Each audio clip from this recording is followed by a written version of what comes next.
اللهم صل على محمد وآل محمد.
اس وقت جو موجودہ حالات ہیں یقیناً بعض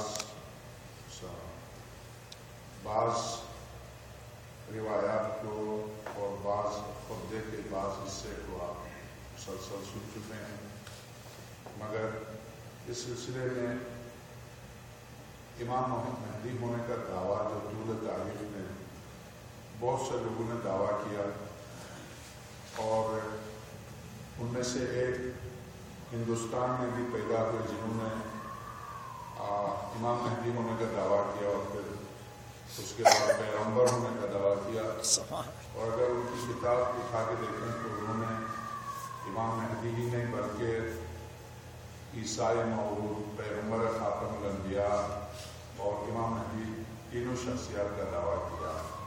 مرزا احمد قادیانی، انہوں نے تینوں شخصیات کا دعویٰ کیا. ان کی کتابیں بھی جاتی اور ان کے نائب بھی ظاہر چلے آ رہے ہیں مسلسل. اسی طرح سے بہاءاللہ ایران میں انہوں نے بھی تقریباً اسی طرح کا دعویٰ کیا، وہ چلے گئے. میں آپ سے عرض کروں کہ طول تاریخ میں اس موضوع سے بہت سے لوگوں نے غلط فائدہ اٹھانے کی کوشش کی. ابھی بھی اس طرح کے دعویٰ، جیسے بصرے میں ایک شخص پیدا ہوا ہے، وہ اپنے آپ کو کبھی یمانی کہتا ہے، کبھی امام مہدی کہتا ہے، اس وقت موجود ہے بصرے میں. اور اسی طرح سے مگر سب سے عجیب ترین بات یہ ہے کہ یہی شکاگو میں درس دینے آتے تھے ڈاکٹر اسرار احمد. اپنے درس کے وہ بیعت لیتے تھے، لوگوں سے بیعت لیتے تھے، باقاعدہ یہی شکاگو میں بیعت لیتے تھے. اور پوری انہوں نے ایک تنظیم بنائی. اس کے بعد انہوں نے اخبار، جو یہاں کے اردو اخبارات نکلتے ہیں، ان میں اس کا ایک انٹرویو چھپا. اس میں انہوں نے دعویٰ کیا کہ امام مہدی آ چکے ہیں. وہ پاکستان میں ایک مذہبی تنظیم کے سربراہ اعلان کے لیے وہ موقع کی تلاش میں، جب موقع ملے گا وہ اعلان کریں گے. تو وہ پورا گھوم کے ان کا مخالفت ان کی شخصیت کی گرد گھومتا تھا. گویا ابھی امریکہ سے آرڈر ہوا نہیں ان کو، سبحان اللہ، اوپر سے آرڈر آئے گا تو اعلان کر دیں گے. پھر اخبار میں جب پوری تفصیل سے مقالہ چھپا تو اس کا جواب لاہور سے ایک سنی عالم نے دیا. وہ دونوں میرے پاس محفوظ ہیں، 6-7 سال پہلے کا واقعہ ہے. انہوں نے جواب یہ دیا کہ یہ شروع سے مجھے یہ اسرار احمد پور اسرار نظر آتا ہے. سبحان اللہ، سبحان اللہ. یہ اس کی ہیڈنگ تھی، اس مقالے کی ہیڈنگ تھی، یہ اسرار احمد شروع سے آج تک مجھے پور اسرار نظر آتا ہے. بس اسرار کے آگے پور لگا دو. سبحان اللہ. اس نے پورا انہوں نے لکھا. اس بندے خدا کو یہ نہیں پتا جس مہدی کا یہ دعویٰ کر رہا وہ مہدی اس حسین کی اولاد سے ہے جس کی شہادت کے دن اس نے اپنے بیٹے کی یا بیٹی کی شادی کی. وہ خیر شادی بھی ایسی ہوئی بات میں شاید ایکسیڈنٹ کے ذریعے مر گئی، جو بھی ہوا. تو پورا اس نے کہ مہدی صرف روایت میں مہدی نہیں ہے. مہدی کس کی نسل سے، کہاں سے آئی ہے، کون ہے، حسب، نسب، عمر، شکل، صورت، خصلت، عادت، ان کا علم، ان کا حلم، مقام ظہور، وقت ظہور، سب معین ہے. اس میں سے تم میں کوئی چیز نہیں پائی جاتی ہے. وہ فاطمہ اور علی کی اولاد سے ہے. اور اس کے بعد جو ان کے بارے میں لکھا تھا وہ میں نے منبر کے مناسب ہے. تو تمہارا تو نہیں پتا، تمہارا حسب نسب نہیں پتا، وہ فاطمہ اور علی کی اولاد سے ہے. تو میں دولت اس سے ہٹ کر میں عرض کروں کہ جو اب بھی جو دعوے دار ہیں، سب سے 4,436، میں پھر سے تکرار کرتا ہوں، 4,436 روایات صرف امام مہدی کے بارے میں. ان روایات میں یعنی اتنی کثیر روایات اسلام میں کسی موضوع سے متعلق نہیں، کسی موضوع سے متعلق، نماز کے بارے میں، روزے کے بارے میں، حج کے بارے میں، توحید کے بارے میں، عدل کے بارے میں، کسی موضوع کے بارے میں اتنی روایات نہیں ہیں. اور سب سے زیادہ کتابیں بھی اسی موضوع پر لکھی گئی تھی. تو اس وقت بھی جو مہدی ہونے کا دعویٰ کرتے ہیں، جب حضرت کے بارے میں یہ ساری روایات، ساری 4,000 روایات میں ایک جملہ مشترک ہے، وہ آئیں گے، جیسے ہی آئیں گے، ان کے آنے سے پہلے دنیا ظلم و ستم سے بھر چکی ہوگی. وہ آئیں گے تو ظلم و ستم کو مٹا کر عدل و انصاف سے بھر دیں گے. یہ روایت، یہ ٹکڑا، ساری 4,000 روایات پہ یہ ٹکڑا سب میں موجود ہے. تو اب آپ دیکھ لیجئے، جو مہدی کا دعویٰ کرتا ہے اس نے اپنے محلے میں یا اپنے گھر میں عدل کو نافذ کیا. سبحان اللہ، سبحان اللہ. وہ نظام عادت ہے جس پر سارے مسلمان متفق ہیں. جو اپنی ذات اور اپنی بیوی پر عدل نافذ نہ کر سکے کس طرح سے سبحان اللہ، کیسے مہدی ہونے کا دعویٰ کرتا؟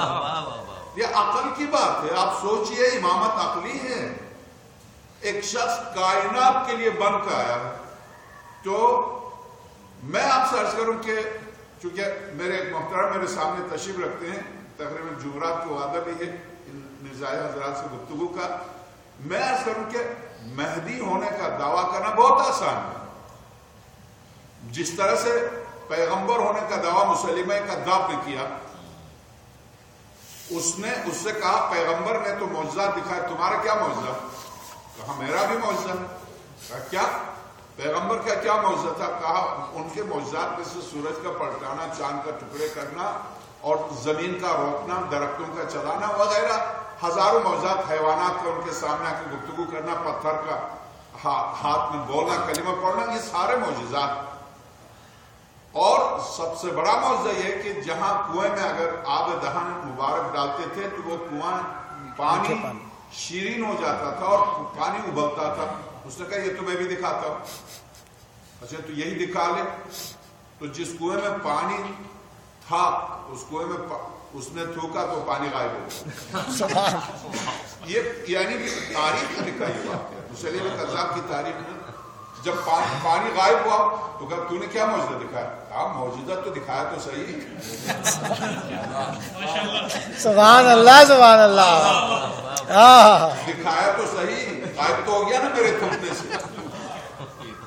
اب اگر اس طرح سے کوئی دعویٰ کرے، نبی ہونے کا دعویٰ کرنا، امام ہونے کا دعویٰ کرنا آسان ہے، مگر اس دعوے کو ثابت کرنا کہ واقعاً آپ نمائندے الہی، یعنی مشکل یہ ہے کہ حضرت عیسیٰ مردوں کو زندہ کرتے ہیں پھر بھی یہودیوں نے مان کے نہیں دیا. بہلول کے ہارون رشید کا دربار تھا. ایک حکیم حکیم کو بلایا تھا ہارون رشید نے، بہت مشہور تھا حکمت میں، یونان سے بلایا. ساری دنیا جا رہی تھی تو بہلول بھی چلا گیا. تو اس کو بہلول کے بارے میں تھوڑا سا کچھ معلوم تھا. تو جا کے بالکل ان کے گھٹنوں پر گھٹنے ٹیک کے بیٹھ گیا. وہ ذرا صاف ستھرے کپڑے تھے بہلول کے، اسی پرانے، پھٹے کپڑے تھے، سبحان انہیں سمجھنے کی کوشش کی تو وہ زبردستی ان کے ساتھ لگے تھے، سبحان اللہ. وہ اپنے آپ کو چھڑانے کی کوشش کر رہے تھے. تو سارے مجمع دیکھ رہا وہ حکمت کی باتیں کر رہے، ان کی باتوں کو روک کر بھلو نے کہا تم کیا کرتے ہو؟ اس کو حیرت ہوئی، میں حکیم ہوں، ہارون نے بلایا پھر بھی یہ پوچھ رہا تم کیا کرتے ہو؟ تو اس نے بہلول کا مذاق اڑانے کے لیے کہا میں مردوں کو زندہ کرتا ہوں. تو بہلول نے فوراً کہا زندوں کو نہ ماری، یہی ہدیہ ہوگا مردوں کو. سبحان اللہ سبحان اللہ. اس بات پر وہ اتنا ہارون بھی ہنسا، دربار بھی ہنسا، تو اس کی ذلت ہو گئی. وہ بیچارہ نکل گیا اس منجم کی طرف. منجم کو بھی اسی طرح سے ذلیل کیا تھا بہلول نے، میں ستاروں کی دنیا دیکھتا ہوں. تو میں عرض کروں اس طرح سے دعویٰ کرنا بہت آسان ہے، مگر دعوت کو ثابت کرنا قرآن کریم میں امام ہے. قرآن کریم میں امام ہے. حضرت کے وجود مقدس سے متعلق علامہ مرسی نے 101 آیات کو نقل کیا ہے. اس عالم جل القدر نے صرف 9 آیات کو پیش کیا ہے. اس عالم جل القدر نے 150 آیات کو پیش کیا ہے. میرے سامنے ایک چہرہ ہے جنہوں نے، میں نے حضرت ابراہیم کے بارے میں گفتگو کی تھی تو مجھ سے سوال کیا تھا کہ حضرت ابراہیم کے لیے پردے جب ہٹا دیے تھے پروردگار عالم نے، ایک عالم حقیقت کو دیکھنے کے بعد، کچھ ہستیوں کو دیکھنے کے بعد حضرت ابراہیم نے کہا یہ کون ہے؟ تو پروردگار عالم سے دعا کی پروردگار ان میں سے مجھے بھی قرار دے. تو میں گزر رہا تھا، آپ میرے سامنے تشریف رکھتے ہیں، میں ان کا ایک سوال تھا وہ بھی جواب بھی دوں گا قرآن کے حوالے سے، اور جب بھی آپ میری گفتگو سے متعلق سوال کریں تو آپ کا پورا حق ہے. مجھے اس سے کوئی تکلیف نہیں ہوتی، مجھے خوشی ہوتی ہے. مجھے یقین ہوتا ہے کہ واقعا جو آئے ہیں وہ سن رہے ہیں، سبحان اللہ. سو نہیں رہے، سن رہے ہیں. پریشان اس کو ہونا چاہیے جس کے پاس جواب نہ ہو. میرے پاس نہیں ہوگا تو میں کہیں سے کوشش کر کے بھی لے کے آؤں گا. تو آپ کا پورا حق ہے، جو گفتگو ممبر سے ہو اس سے متعلق سامعین، میں ہر گفتگو میں کہتا ہوں مولا کائنات سے اٹھ کے سوال کرتے تھے لوگ، مولا کائنات سے. مگر اگر کسی نے احانت کے طور پر سوال کیا تو حضرت نے غضبناک نگاہ ڈالی، اس کے وہی ٹکڑے بکھر گئے. ایستہزئ بمثلی، مجھ جیسے کا مذاق اڑایا جاتا، اس لیے ان یقول ما لا یعلم، لائق ہے علی کے لیے کہ جو نہیں جانتا وہ گفتگو کرے. سبحان اللہ. علی بن دیکھے گفتگو نہیں کرتا. اس کے بعد جو حضرت نے فرمقہ رقمۃ الغضب، حضرت نے نگاہ اس عین اللہی کو غضبناک صورت میں اس پر ڈالا. کہتا ساسا ابن سونا اسبق ابن نواتا جو خطبے کو لکھ رہا تھا، کہتا وہ چیخا، بلند ہوا، جب گرا تھا تو اس کے ٹکڑے بکھر گئے. حضرت نے کوئی تلوار تھوڑی چلا، ولایت کی نگاہ کے لیے تلوار کی ضرورت نہیں ہے. سبحان اللہ سبحان اللہ. میں آپ کی خدمت میں عرض کروں امام زمان رضی اللہ الفدا سے متعلق 9 آیتوں کو تو میں پیش نہیں کروں گا، صرف 5-6 آیات آپ کی خدمت میں تلاوت کروں گا. حضرت امام مہدی قرآن کریم میں، امام مہدی قرآن کریم میں، چونکہ اتنا بڑا موضوع اور قرآن میں اس موضوع سے متعلق کوئی گفتگو نہ ہو، 1,24,000 انبیاء کی محنت کا انحصار جس پر، اس پر قرآن گفتگو نہ کرے، بلکہ جس شخصیت کے لیے قیامت رکی ہوئی ہو گفتگو نہ کرے. اتنا اہم ترین موضوع جس میں پوری کائنات انسانیت کی نجات کا انحصار ہو، اس کا ذکر قرآن میں نہ ہو، کیسے ممکن ہے؟ بلکہ میں اکثر عرض کروں کہ جہاں اہل سنت کا جو جلسہ ہوتا تھا نہیں آتے تھے، جہاں میں جاتا تھا نہیں آتے تھے. سنی عالم گلزار یہاں نظر نہیں آ رہا، وہ بھی اس کا حصہ تھے. گلزار جو جلسہ منعقد ہوتا تھا سرور کائنات کے سلسلے میں، اس میں ان کی بھی محنت ہوتی تھی گلزار صاحب کی. یہاں آئے آپ کے پاس، جہاں میں جاتا تھا وہاں نہیں آتے تھے. انٹرنیٹ پر گفتگو جا رہی تو مجھے خوشی ہوگی وہ سن لیں. ہاشمی ان کا نام ہے، جو بندی ہے ایلے میں باسنیس میں، اور وہ مومن راج کے نام سے مسجد ہے یا سینٹر ہے جو بھی اس کے وہ امام ہے. تو میں اس 6 مہینے پہلے ان کا فون آیا کہ میں ہاشمی بول رہا ہوں. مجھے حیرت ہوئی، تو جہاں میں جاتا تھا وہاں کوئی آتا نہیں تھا. فون کر رہا، میں نے کہا جی ہاشمی صاحب فرمائیے. تو پہلا اپنا تعارف کرایا. فیصل آباد میں شیخ الجامع رہے، لاہور میں بھی شیخ الجامع رہے، پتہ نہیں کہاں شیخ الجامع. آخر میں آئے ہیں کیلیفورنیا کے شیخ الجامع بننے. سبحان اللہ. تو کہا میں UCLA سے PhD کیا ہے اور میں مشہد گیا. میں نے مشہد کا نام سنا. آپ اور مشہد کیوں گئے تھے؟ کہنے میں زیارت کے لیے. سبحان اللہ، آپ امام رضا کی زیارت کے لیے؟ ہاں امام رضا کی زیارت. مجھے حیرت ہے، دیوبندی اور امام رضا کی زیارت. تو میں اسی طرح سے کہہ رہے کہ مولانا اصل میں اس وقت میں نے آپ کو فون اس لیے کیا ہے، میں سوچ رہا تھا کہ سورہ احزاب میں سرور کائنات کے غلام کا نام آیا، زید کا. زینب بنت جحش کے طلاق کے سلسلے میں اس کا نام آیا. یہ کیسے ممکن ہے کہ قرآن کریم سرور کائنات کے غلام تک کا نام لے، اور جس کی تلوار سے مسلمانوں کی حفاظت ہوئی، جس کے باپ نے نبی اور دین کو اپنی گود میں پالا، جس کے بیٹے نے مدینے میں اسلام کی حفاظت اور پیغمبر کی حفاظت کی، کیسے ممکن ہے کہ قرآن میں اس علی کا نام ہے؟ میں نے کہا آپ تو حافظ قرآن ہیں، آپ کو نہیں پتا قرآن کریم میں ایک جگہ نہیں 4 جگہ، ٹھیک 4 جگہ خاتم الانبیاء کا نام آیا اور ٹھیک 4 جگہ امیر المومنین کا نام آیا. علی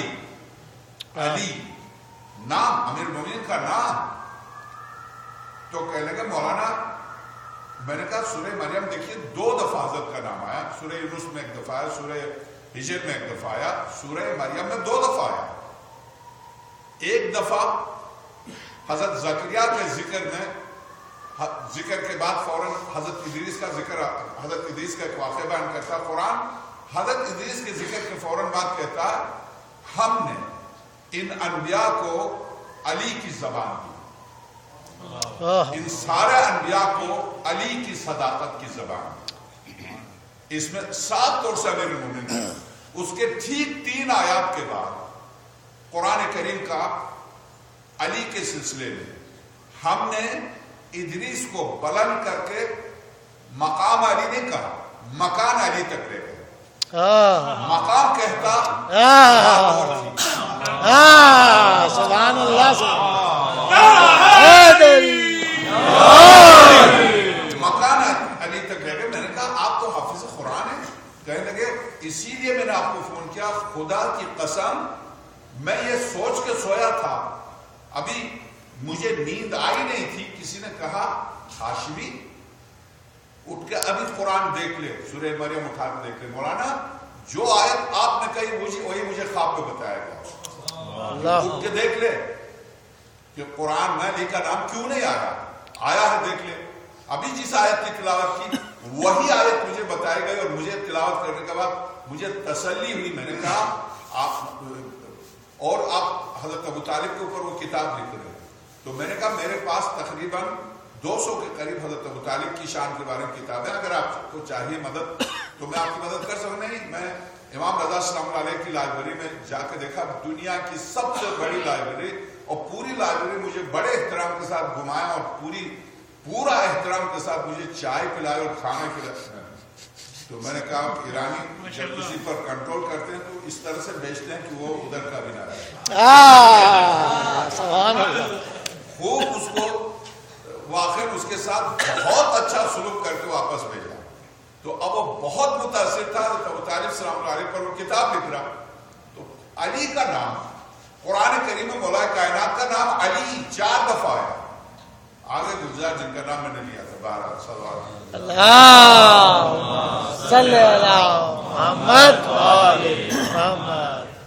تو میں آپ کی خدمت میں عرض کروں کہ جانتے ہیں ان کو اچھی طرح، گلزار صاحب، ہاشمی صاحب کو. امیر المومنین کا نام علی، اسم علی 4 دفعہ قرآن کریم میں، اور 4 ہی دفعہ سرور کائنات کا نام. سورہ نساء میں، سورہ احزاب میں، سورہ محمد میں اور سورہ نساء میں 2 دفعہ، سورہ آل عمران میں سرور کائنات کا بھی نام 4 دفعہ ہے، امیر المومنین کا نام بھی 4 دفعہ۔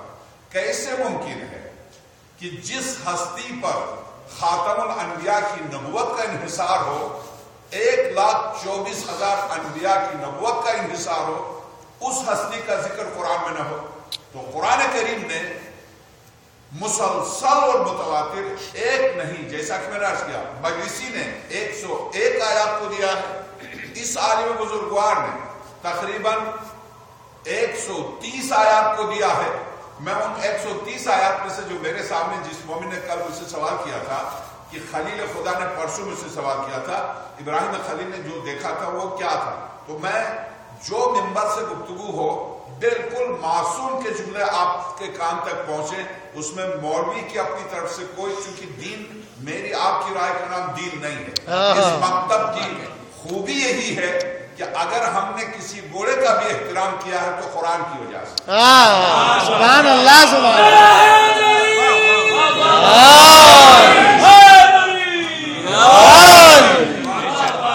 اسی گھوڑے کا ہم احترام کرتے ہیں جس گھوڑے کے ٹاپوں کی قسم خدا تھا، ہم نے اسی بنا پر احترام کیا۔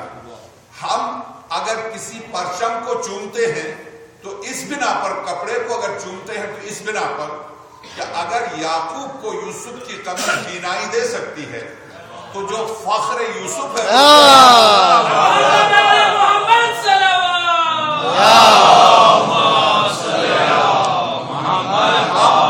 اگر تابوت کو یا کسی بکسے کو چومتے ہیں تو اس بنا پر کہ سورہ بقرہ کی بالکل آخری آیات تیسرے پارے شروع ہونے سے بالکل 2 آیتیں پہلے، تلک الرسل سے 2 آیتیں پہلے، اگر ہم کسی بکسے کو چومتے ہیں، کسی لکڑی کو چومتے ہیں، اس کی وجہ یہ ہے کہ اگر تابوت سکینہ کے نام سے انبیاء بنی اسرائیل کی کچھ انگوٹھیاں اور موسیٰ کے بچپنے کا لباس اس بکسے میں ہو، اور اس کے بارے میں قرآن کہہ دے کہ آج تک تحملہ الملائکہ، آج تک اس بکسے کو ملائکہ اٹھائے پھرتے ہیں، تو اگر اس بکسے کو ملائکہ لے کے پھرتے ہیں، ایسے بکسے کو چومتے ہیں جہاں موسیٰ بھی، عیسیٰ بھی آ کے جن کے فرزند کے پیچھے نماز پڑھتے ہیں،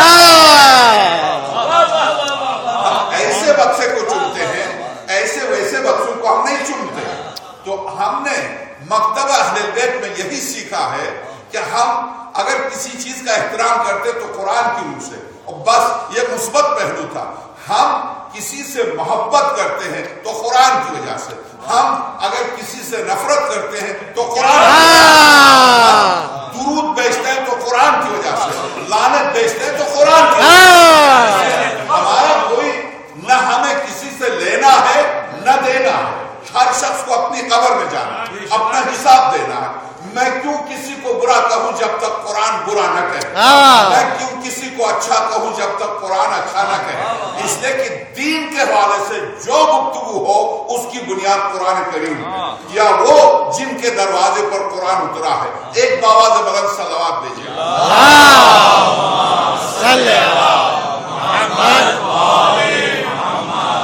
نعرے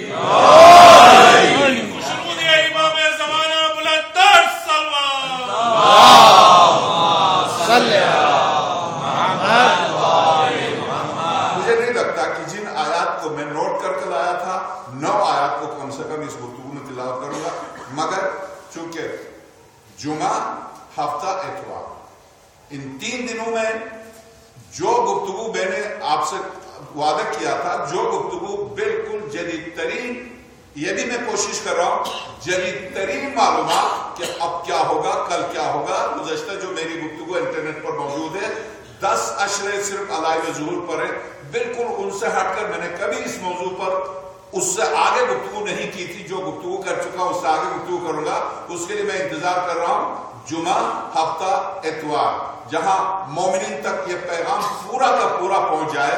اور اس وقت میں امام مہدی صلی اللہ علیہ وسلم قرآن اور امام مہدی، تو اس موضوع پر میری آج اور کل کی گفتگو ہے. اس وقت میں صرف ایک آیت کی تلاوت کر سکوں گا, اسی کی وضاحت غور کیجیے گا. ایک اور باواز بلند صلوات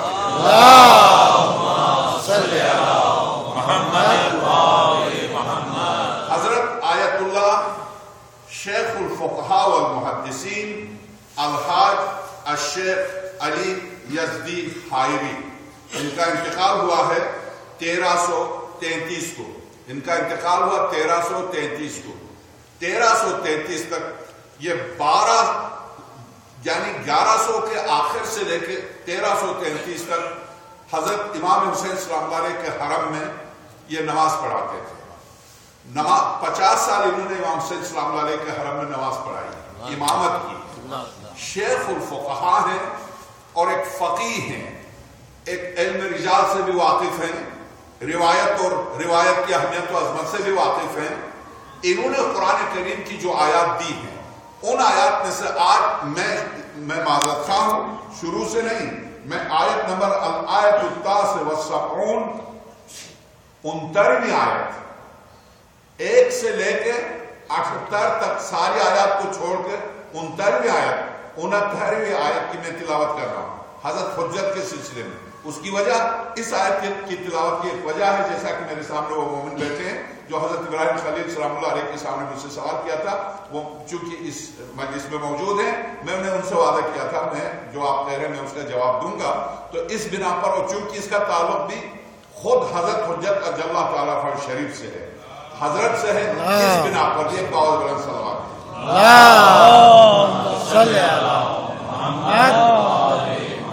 آیت نمبر 69 قولہ تعالی فی سورۃ الصافات, سورہ ورقہ صافات میں پروردگار عالم کا یہ قول, وَإِنَّ مِن شِيعَتِهِ لَإِبْرَاهِيمَ. حضرت سورہ صافات میں انبیاء پر خدا انبیاء کی محنت کو مختصر طور پر, سورہ انبیاء میں تھوڑی سی تفصیل ہے اس کی, سورہ مبارکہ صافات میں مختصر ہے, اور مختصر سی تمام انبیاء کی محنت کو ذکر کرنے کے بعد, خاص طور سے حضرت نوح کی محنت و مشقت کو ذکر کرنے کے بعد, ان کے طوفان کی طرف مختصر سا اشارہ کرنے کے بعد جہاں حضرت ابراہیم کا واقعہ شروع کرتا ہے, وہاں پر قرآن کہتا ہوا وَإِنَّهُ مِن شِيعَتِهِ لَإِبْرَاهِيمَ, اور ان کے شیعوں میں سے ایک ابراہیم تھے.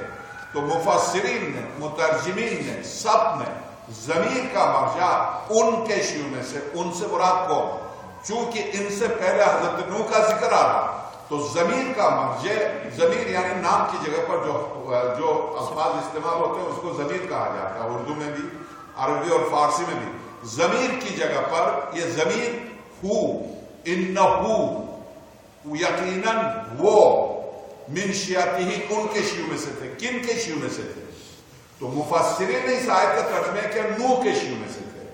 مکتب اہل البیت میں یہ درست نہیں ہے.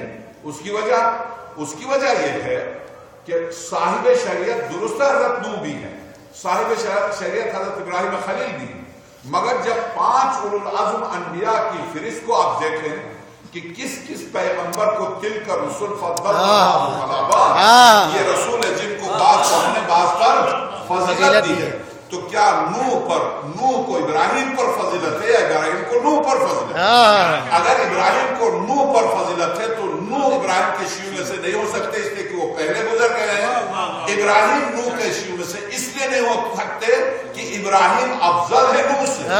تو پھر یہ ضمیر کا مرجع کو ان کے شیعوں میں سے, ان سے مراد کو. تو اب چونکہ اگر قرآن اہل بیت سے لیں گے کہ جس کے گھر میں یہ قرآن اترا اس گھر سے لیں گے تو صحیح تفسیر آپ کو مل جائے گی, اور اگر اہل بیت سے قرآن کو نہیں لیں گے تو تفسیر کیا کریں گے آپ؟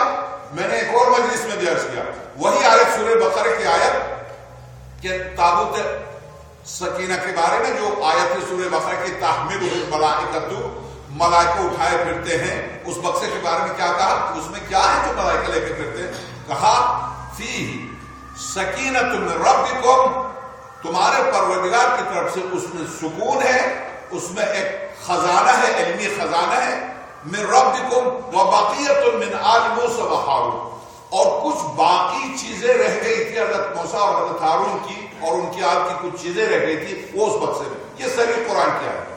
ابن کثیر نے تفسیر ابن کثیر پہلی جلد اس آیت کی تفسیر میں، آپ ابھی انٹرنیٹ پر ابھی نوٹ کر رہے ہیں، آپ نوٹ کر لیں، ابھی جا کر اردو میں ہے، یہ کراچی سے اردو میں اس کا ترجمہ ہوا، اس کی پہلی جلد میں دیکھیے سورہ بقرہ کی تابوت سکینہ، آپ انٹرنیٹ پر ڈال دیں تو آیت نکل آئے گی، اس میں آپ جا کے دیکھیے گا، آپ کو لطف آئے گا، آپ تفسیر کو پڑھیے گا، اردو میں ہے یہ۔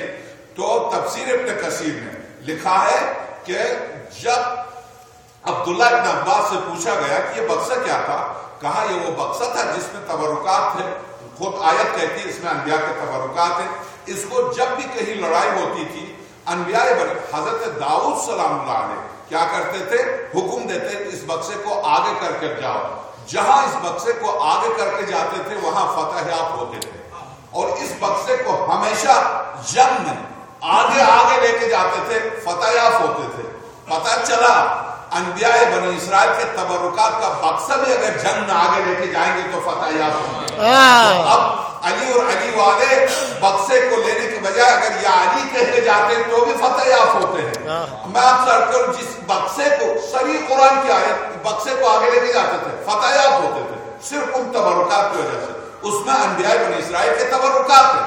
عبداللہ ابن عباس سے روایت، اس روایت کے نقل کرنے کے بعد یہاں پر شیعہ بھی متفق، سنی بھی متفق، وہابی بھی متفق، سب متفق عبداللہ ابن عباس کی روایت ہے کہ اس میں انبیاء بنی اسرائیل کے تبرکات۔ اس کے بعد جب مکتبہ اہل بیت سے ہٹیں گے تو کیا ملے گا آپ کو؟ کہتے ہیں پہلی جلد تفسیر ابن کثیر، اس بکسے کے اندر ایک روایت، آپ کہتے ہیں کہ ایک روایت یہ بھی ہے کہ اس میں بلی کا کٹا ہوا سر اور اس کی دم ہے، اور اس بکسے کو جب وہ بلند ہوتا تو اس کے پیچھے سے دعا نکلتا، جب اہل بیت کے دروازے سے ہٹیں گے تو یا بلی ملے گی یا کتا ملے گا۔ سبحان اللہ سبحان اللہ۔ قرآن کریم کی تفسیر اس طرح سے کرنا کہ اس میں بلی کا کٹا بھلا ملائکہ مقربین الہی بلی کا کٹا ہوا سر لے کے گھوم رہے اور اس بکسے سے دعا نکل رہا، کیا وہ ہوائی جہاز ہے کہ اس کے پیچھے سے دعا نکل رہا؟ انہیں مکتبہ اہل بیت سے اہل قرآن سے ہٹیں گے تو قرآن کہاں سے ملے گا؟ قرآن کے بجائے بلی ملے گی۔ تو اب میں آپ کی خدمت میں عرض کروں کہ اسی طرح سے قرآن کے اکثر آیا امام صادق صلی اللہ علیہ سے سوال کیا، صلی اللہ وَاسْأَلْ مَنْ أَرْسَلْنَاكَ مِنْ قَبْلِكَ مِنَ الرُّسُلِ، سوال کیجئے آپ سے پہلے جتنے رسول بھیجے گئے ان سے سوال کیجئے۔ راوی نے کہا فرزند رسول سرور کائنات کے زمانے میں کون کون سے رسول تھے؟ کہ خدا کیوں کہہ رہا کہ وَاسْأَلْ مَنْ أَرْسَلْنَا مِنْ قَبْلِكَ مِنَ الرُّسُلِ، آپ سے پہلے جو رسول بھیجے گئے ان سے سوال کیجئے یہ رسول کہاں تھے، کس سے پیغمبر نے سوال کیا اور کیوں سوال کیا، وہ سوال کیا تھا؟ امام صادق صلی اللہ علیہ نے فرمایا لوگ کیا کہتے ہیں، کہا لوگوں کے پاس اس کی کوئی تفسیر نہیں۔ فرمایا یہ آیت اس وقت معراج میں نازل ہوئی ہے جب سارے انبیاء خاتم الانبیاء کے پیچھے نماز کے لیے سبحان اللہ سبحان، یہ وہاں نازل ہوئی ہے۔ یہ صرف مکتبہ اہل بیت کے پاس ہر آیت کا حل ہے، صرف مکتبہ اہل بیت کے پاس۔ تو اب قرآن کریم سورہ صافات وَإِنَّهُ مِن شِيعَتِهِ لَإِبْرَاهِيمَ، یقیناً ان کے شیعوں میں سے ابراہیم تھے۔ تو اگر شیعہ نو میں سے ابراہیم تھے تو شیعہ تو امت تھے اور نوح نبی تھے، اس کے معنی یہ ہوئے کہ ابراہیم خلیل تو حضرت نوح کی امت میں سے ہوئے، حضرت نوح کے ماننے والوں میں سے ہوئے، مگر مکتبہ اہل بیت میں اس کی تفسیر کیا؟ ایک صلوات دیجیے گا، اللہم صلی اللہ محمد وَإِنَّ مِن شِيعَتِهِ لَإِبْرَاهِيمَ سَأَلَ جابر بن يزيد الجعفي جعفر ابن محمد الصادق عليه السلام عن تفسير هذه الآية فقال إن الله سبحانه وتعالى لما خلق إبراهيم كشف له عن بصره، وہ جو میں نے پرسوں عرض کیا تھا۔ امام صادق صلی اللہ علیہ سے جب جابر ابن یزید جوفی نے اس آیت کی تفسیر معلوم کی، مولا وَمِن شِيعَتِهِ کس کے شیعوں میں سے ابراہیم تھے؟ تو امام صادق صلی اللہ علیہ فرماتے ہیں جب پروردگار عالم نے ابراہیم خلیل کو خلت سے نوازا، نبوت سے نوازا اور رسالت سے نوازا تو اس کے بعد ان کی نگاہوں سے پردوں کو ہٹایا، وَنُورِيَ مَلَكُوتَ السَّمَاوَاتِ وَالْأَرْضِ، ہم نے تمام زمین و آسمان کی اپنی مملکت کو دکھا دیا ابراہیم خلیل کو، اپنی مملکت ابراہیم کو دکھایا۔ جب خداوند عالم نے اپنی مملکت و سلطنت کو دکھایا، اس وقت حضرت فرماتے ہیں سبحان خلق ابراہیم کشف اللہ عن بصرہ، جب ان کی نگاہ سے کشف ہٹایا، پردے کو ہٹایا، فنظر ابراہیم خلیل نے دیکھا، فرأى نورا الی جنب العرش، خلیل خدا نے عرش کی جانب ایک نور کو دیکھا، فقال الہی ما ھذا النور، کہا پروردگار یہ نور کیا ہے، یہ کیا نور ہے؟ فقیل لہ ھذا نور محمد صفوت، اے میرے خلیل یہ میرے صفی اور میرے پسندیدہ بندے محمد کا نور ہے۔ صلی ورأى نورا الی جنب، اس بالکل اسی نور کے پہلو میں دوسرے نور کو دیکھا، فقال الہی ما ھذا النور، پروردگار یہ تو محمد ہے صلی اللہ علیہ وسلم، جو ان کے پہلو میں دوسرا نور ہے، یہ کس کا نور ہے؟ فقیل لہ ھذا نور علی بن ابی طالب علیہ السلام، یہ نور علی بن ابی طالب علیہ السلام، صلی اللہ ناصر الدین، جو میرے دین کا مددگار ہے، ورأى الی جنبها ثلاثۃ انوار، اور ان دو انوار کے پہلو میں تین اور نور دیکھے، فقال الہی ما هذه الانوار، خلیل خدا نے پوچھا یہ تین نور کس کے ہیں؟ فقیل هذه فاطمہ، یہ فاطمہ کا نور ہے، فتمت محبیها من النار، اور میں تمہیں بتا دوں خلیل ان کا فاطمہ میں نے اس لیے رکھا ہے کہ ان کے چاہنے والوں پر میں نے جہنم کو حرام قرار دیا، اس بنا پر ان کا نام فاطمہ فتمت محبیها من النار، ونور ولدیها الحسن والحسین، اور یہ دو نور جو تم دیکھ رہے ہو یہ ان کے بیٹے حسن اور حسین کے۔ فقال الہی وارى تسعۃ انوار، ان کے اطراف میں 9 اور نور مجھے نظر آتے، یہ کس کے نور ہے؟ قد حفوا بهم، ان 9 انوار میں ان انوار کو گھیرا ہوا، یہ کس کے نور ہے؟ قیل یا ابراہیم هؤلاء الائمہ، اے ابراہیم یہ وہ امام ہے، من ولد علی و فاطمہ، علی اور فاطمہ کی نسل سے یہ وہ امام ہیں جو حسین کی اولاد سے ہوں گے۔ فقال ابراہیم بحق هؤلاء الا ما عرفتنی من التسع، فقال پروردگار ان کا تو نے تعارف کرا دیا، ان کو تو میں نے پہچانا۔ فقال یا ابراہیم اولہم، یہ تو بتا دیجیے پروردگار ان کے نام کیا ہے؟ تو پروردگار عالم کی طرف سے آواز ہے، فقال یا ابراہیم اولہم علی بن الحسین، یہ 9 جو تم دیکھ رہے ہو ان میں سب سے پہلا علی بن الحسین ہے، اس کے بعد ابنہ محمد، اس کے بعد محمد ہیں، وہ ابنہ جعفر، ان کے بیٹے جعفر ہیں، ابنہ موسیٰ ان کے بیٹے موسیٰ ہیں، ابنہ علی ان کے بیٹے علی ہیں، ابنہ محمد ان کے بیٹے محمد ہیں، ابنہ علی ان کے بیٹے علی ہیں، ابنہ الحسن ان کے بیٹے حسن ہیں، ابنہ الحجۃ القائم ان کے بیٹے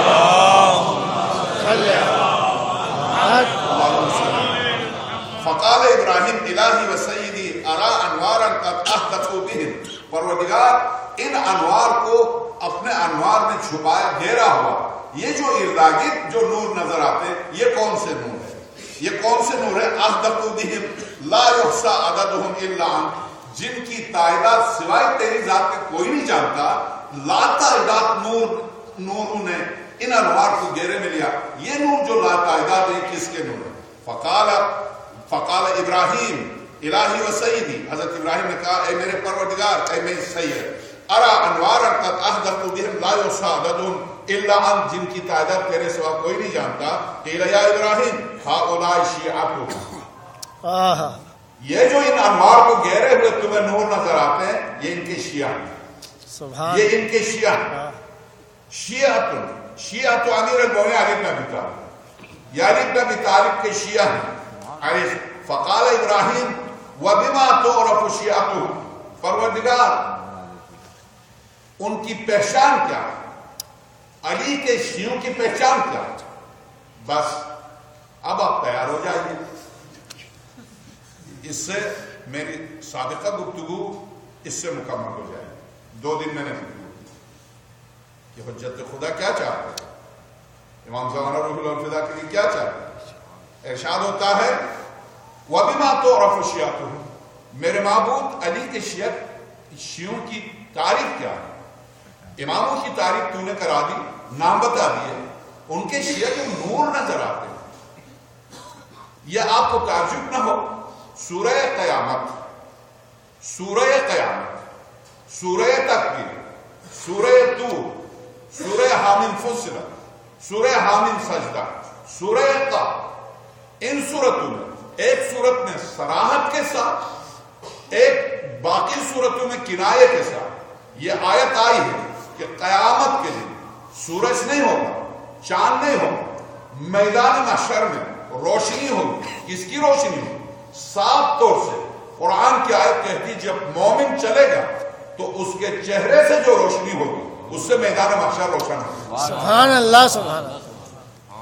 پیچھے سے لوگ کہیں گے مومن میری طرف ذرا دیکھ لے، ذرا میں تیرے نور سے فائدہ اٹھا۔ پیچھے سے یہ مومن کا نور ہے، یہ امام کا، معصوم کا نہیں، مومن کا۔ تو یہ کون ہے؟ یہ مومن جو انوار نظر آ رہے خلیل خدا، یہ کون ہے؟ ان کی تعریف کیا، ان کی پہچان کیا؟ فقال شیعتم قالت، اے ابراہیم ان کی پہچان ہے تورف بما تورف شیعتہم، کس طرح سے ان کے شیعوں کی پہچان کیا ہے، کیسے وہ پہچانے جائیں؟ قال پروردگار عالم نے ارشاد فرمایا اے میرے خلیل بصلاۃ 51، 51 رکعت نماز، 51 رکعت نماز جس میں سر فہرست نماز شب۔ ایسے ہی نور تھوڑی ہوتا ہے،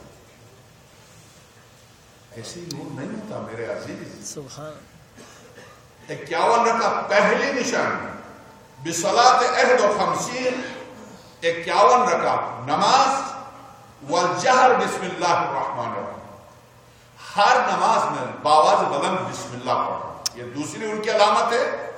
ہر نماز بسم اللہ الرحمن الرحیم کو باواز بلند پڑھنا، یہ ان کی دوسری علامت ہے۔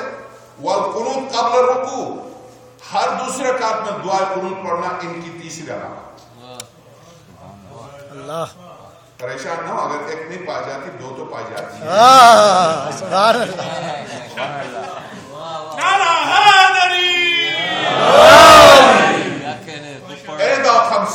والجہر بسم اللہ الرحمن الرحیم، باواز بلند نماز میں بسم اللہ الرحمن الرحیم پڑھو۔ والقنوت قبل الرکوع، ہر دوسرے رکعت میں رکوع سے پہلے قنوت، دعائے قنوت پڑھو۔ والتختم فی الیمین، دائیں ہاتھ میں عقیق کی انگوٹھی پہنے، دائیں ہاتھ میں عقیق کی انگوٹھی پہنے۔ یہ عقیق امیر مومن کے ہاتھ میں 4 انگوٹھیاں ہوتی تھی، ضروری نہیں کہ آپ 4 پہنے۔ عقیق کی انگوٹھی مومن کی نشانی۔ خیر اس پر 55 روایتیں نقل کیے مجلسی نے۔ خیر مجھے کوئی انگوٹھی بیچنے والا 50 والجہر بسم اللہ الرحمن والقنوت قبل الرکوع والتختم فی الیمین، دائیں ہاتھ میں انگوٹھی، والتختم فی الیمین۔ فعند ذلک قال ابراہیم، اس وقت خلیل خدا نے کہا کیا یہ 5 نشانیاں پوری ہو گئی؟ حضرت ابراہیم نے جب یہ نشانیاں سنی تو فرمایا پروردگار یہ جو انوار نور ہے، نور میں تبدیل ہو چکے ہیں، کیوں نہ نور میں تبدیل ہو فضا، کیوں نہ نور میں تبدیل ہو قمر، کیوں نہ نور میں تبدیل ہو۔ یاد رکھیے اگر نور میں نور گر جائے گا تو کیا ہوگا؟ سبحان اللہ، سبحان اللہ۔ نور میں تبدیل ہو جائے۔ فضا جو قرآن میں تبدیل ہوئی تھی اس لیے کہ مجسمہ قرآن فاطمہ کے پاس، قمر امیر مومن فرماتے اچھا سلمان کو سیر کرنا، جا کے 2 گھوڑے لے کر پلٹ کے یہ نہیں کہتا یا امیر مومن ایک دلدل ہے، کون سے 2 گھوڑے؟ وہ جانتا ہے کہ کس نے حکم دیا۔ سبحان اللہ، سبحان اف نہیں کرتا، وہ سیدھا چلا جاتا، دیکھتا استقبال میں 2 گھوڑے ہیں، لے کے آتا امیر مومن کی بارگاہ، کہتا یہ گھوڑے میں نے کبھی دیکھے ہی نہیں تھے۔ تو اب آگے دیکھیے گا، وہ ایسے کرنی کے بارے میں آپ نے سنا، آ کے سرور کائنات سے ملے بغیر چلے گئے، اور سرور کائنات جب واپس آئے تو حضرت ام سلمہ سے کیا فرمایا؟ ام سلمہ یہ میرے گھر میں کون نور چھوڑ کے گیا؟ سبحان اللہ، سبحان اللہ۔ کون نور چھوڑ کے گیا؟ نور، نور۔ امیر المومنین صلی اللہ علیہ سے اور امام صادق صلی اللہ علیہ سے پوچھا گیا، صلی اللہ ہمیں موت سے کیوں ڈر لگتا ہے؟ اولیاء المتقین اللہم اسی کتاب نہ صرف ولیت مطلب علامہ شیخ عباس کی کتاب منان الاخرہ، اسی طرح سے اس موضوع پر سب سے اہم کتاب تھی جنہیں امام حسین کاظم السلام علیہ کی ذریعے سے قلم نکلا اور آواز آئی میرے بیٹے اس قلم سے کتاب نکلے، علامہ سید عبداللہ شبیر کی کتاب تسلیۃ الفواد فی الموت والمات، جہاں سے روایت ہے مولا کیوں ہمیں موت سے ڈر لگتا ہے؟ کہا صرف اس وقت تک تمہیں ڈر لگتا ہے جب تم اسے نہیں دیکھتے، جب موت تمہارے سامنے آ جائے اور ملک تم سے کہہ دے واپس جانا چاہتے ہو یا آگے بڑھنا چاہتے ہو، تم صاف طرح سے کہو نہیں ہمیں واپس دنیا نہیں جانا، تمہاری نگاہوں سے جب پردہ ہٹا کر تمہارا مقام جب دکھا دیا جائے تو تمہیں زندگی سے نفرت ہو، تم سے موت سے اس وقت تک تمہیں خوف ہے جب تم اپنی حقیقت کو دیکھ نہیں پا رہے، جب تم اپنی اگلی زندگی دیکھ لو گے تو دعا مانگو پروردگار مجھے نہیں پڑھ، یہ پھر کس کے کون کہے گا ربی ارجعونی لعلی اعمل صالحا فیما، یہ کس کا قول ہے؟ یہ میرا آپ کا قول نہیں ہے۔ بہرحال جو قرآن اب ارشاد ہوتا ہے خلیل خدا نے جب یہ دیکھا، یہ عظمت دیکھی، ان انوار کو دیکھا، شیان علی کے نور کو دیکھا تو کیا کہا؟ ارشاد ہوا فقال ابراہیم اللہم اجعلنی من شیعۃ امیر المؤمنین، پروردگار خلت، نبوت، رسالت، امامت، چار بہت بڑے عہدوں سے نوازا ہے، میری خواہش ہے کہ مجھے ان شیعان علی میں کھڑا۔ سبحان اللہ سبحان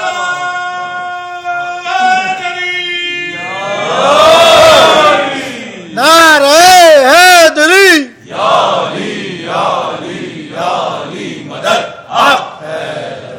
فقال ابراہیم علیہ السلام نے فرمایا اللہم اجعلنی من شیعۃ امیر المؤمنین، میرے پروردگار میرے معبود مجھے شیعان علی میں قرار دے، مجھے شیعان۔ قال فاخبر اللہ فی کتابہ، اسی کے جواب میں سورہ صافات میں خدا نے کہا وَإِنَّهُ مِن شِيعَتِهِ لَإِبْرَاهِيمَ، ہاں ابراہیم ہم نے علی کے شیعوں میں تجھے قرار دیا، اس کے بعد کہا علی کے شیعوں میں سے ایک ابراہیم، یہ ہے سورہ صافات وَإِنَّهُ مِن شِيعَتِهِ لَإِبْرَاهِيمَ، فخر ہے، باعث افتخار ہے مکتبہ اہل بیت کے لیے، شیعان علی کے لیے کہ شیعوں میں سے ایک ابراہیم خلیل، ایک ابراہیم، مگر اس مقام تک، اس عظمت تک، اس جگہ تک پہنچنا کہ خلیل خدا تمنا کرے، کیسے تمنا نہیں کرے گا؟ جب میثم کو دیکھیں گے تو خلیل تمنا کرے کہ پروردگار یہ ولایت علی اور یہ میثم درست ہے، حضرت اسماعیل کو لٹایا مگر کمر باندھی، مگر آنکھوں پر پٹی باندھی، جوان معصوم بچے کو ذبح کرنا آسان نہیں تھا، میثم پورے جلال و جمال کے ساتھ، کوئی ذرا سی اس میں ذوق، ذرا سی کمزوری نہیں، پورے کمال کے ساتھ ہاتھ تیرے کاٹ دی جائے مجھے پتا ہے، تیری زبان گدی سے نکال دی جائے مجھے پتا ہے، تیری آنکھیں نکال دی جائے مجھے پتا ہے، وہ ایک ایک ظالم ایک ایک کہتا گیا، میثم پورے سکون سے کہتا گیا مجھے سب پتا، کہا کیسے؟ جس کی میں نے خدمت کی ہے وہ کائنات میں علم الہی کرتا، انہوں نے پہلے ہی مجھے بتایا، میں نے ان سے کہا تھا جس وقت میثم سے حضرت نے پیشن گوئی کی کہ میں دیکھ رہا ہوں فلاں محلے میں کھجور کی درخت پر تمہیں الٹا ٹانگا گیا، تمہاری ٹانگیں گھٹنوں سے کاٹی جا رہی ہیں، تمہارے بازو کاٹے جا رہے ہیں اور تمہاری آنکھیں نکالی جاتی ہیں، میں دیکھ رہا ہوں۔ تو میثم نے تڑپ کر کہا تھا یا امیر المؤمنین صرف یہ بتائیے کہ کیا کسی منزل پر میں کمزوری تو نہیں دکھاؤں گا؟ نہیں میثم، میں دیکھ رہا ہوں پوری طاقت کے ساتھ تم گئے ہو، یا امیر المؤمنین آپ واللہ باللہ، یہ میثم کا جملہ، یا امیر المؤمنین دعا کر رہے ہیں آپ کی ولایت میں 70 دفعہ میں اس طرح سے کرتا ہوں، 70 دفعہ آپ کی ولایت میں کرتا ہوں۔ ظاہر ہے جب ایک میثم 70 دفعہ کٹنے کے لیے تیار ہے، ایک حجر ابن عدی ٹکڑے 70 دفعہ جب حجر ابن عدی کو کاٹا، معاویہ نے اپنے ہاتھ سے استورے سے ٹکڑے کیے، جب 10 انگلیاں ہاتھ کی 10 پیر کی کاٹی اور گھٹنوں تک ٹانگیں کاٹی، پھر بازوؤں کو کوٹا، جب بازو شل ہو گئے تو یہاں تک جان تھی، یہاں سے نیچے جان نہیں تھی. کہا بس اب ذرا سی مہلت دے. کیا کرو گے؟ تم مجھے مہلت دو. یوں کٹے ہوئے بازو ٹوٹنا.